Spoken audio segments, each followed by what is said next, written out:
പായസം ഇല്ലാതെ ഒരു സദ്യയും നമുക്ക് കംപ്ലീറ്റ് ആക്കാൻ പറ്റില്ല. അപ്പം നമുക്കൊരു പാലട പായസം ഉണ്ടാക്കി നോക്കിയാലോ? നമ്മുടെ പാലട പായസത്തിന് ഈ വലുപ്പത്തിലുള്ള അടയാണ് കേട്ടോ ഞാൻ എടുത്തിരിക്കുന്നത്. ഇനി നമുക്ക് വേണ്ടത് ശർക്കരയാണ് കേട്ടോ.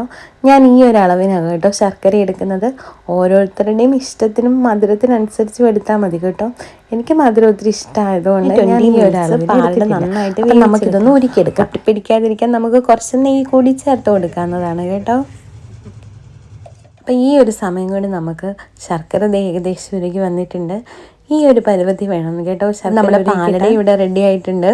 ഇനി നമുക്ക് വേണ്ടത് കുറച്ച് ഏലക്ക, ഉണക്കമുന്തിരി, കാഷ്നട്ട് ഇവയെല്ലാം ഈ ഒരു അളവിലാണ് കേട്ടോ ഞാൻ എടുത്തിരിക്കുന്നത്. നമുക്ക് കുറച്ച് തേങ്ങ കൂടി കുഞ്ഞതായിട്ട് അരിഞ്ഞെടുക്കാം. ഈ ഒരു പരുവത്തിലാണ് കേട്ടോ ഞാൻ അരിഞ്ഞെടുത്തിരിക്കുന്നത്. നന്നായിട്ട് ഇവിടെ വെന്ത് വന്നിട്ടുണ്ട്. ഇനി നമുക്ക് കുറച്ച് തണുത്ത വെള്ളത്തിൽ ഒട്ടിപ്പിടിക്കാതിരിക്കാൻ കഴുകിയെടുക്കാം. ഇവിടെ എടുക്കുന്നത് കോക്കനട്ട് മിൽക്ക് അല്ല കേട്ടോ, നമ്മുടെ പശുവിൻ്റെ പാലാണ്.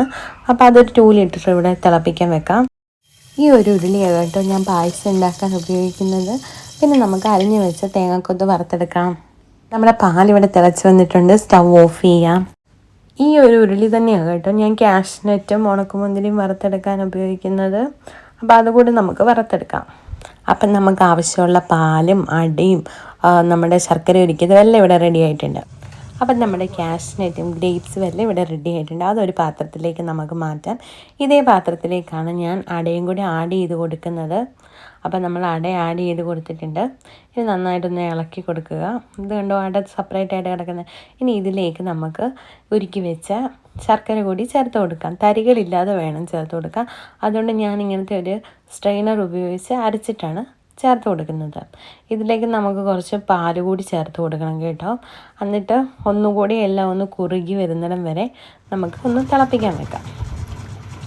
പാലും അടയും ശർക്കര എല്ലാം കൂടി ഒന്ന് കുറുകി വരുന്ന സമയത്ത് നമുക്ക് കുറച്ച് പാൽ കൂടി ആഡ് ചെയ്ത് കൊടുക്കാവുന്നതാണ് കേട്ടോ.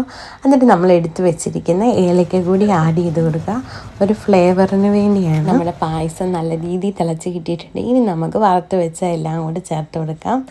അപ്പം കണ്ടില്ലേ, നല്ല രീതിയിലുള്ള ഒരു പാലടപ്രഥമൻ നിങ്ങൾക്ക് ഇങ്ങനെ ഈസി ആയിട്ട് ഉണ്ടാക്കാവുന്നതാണ് കേട്ടോ. അപ്പോൾ എല്ലാവരും ഒന്ന് ട്രൈ ചെയ്ത് നോക്കുക. Thank you for watching.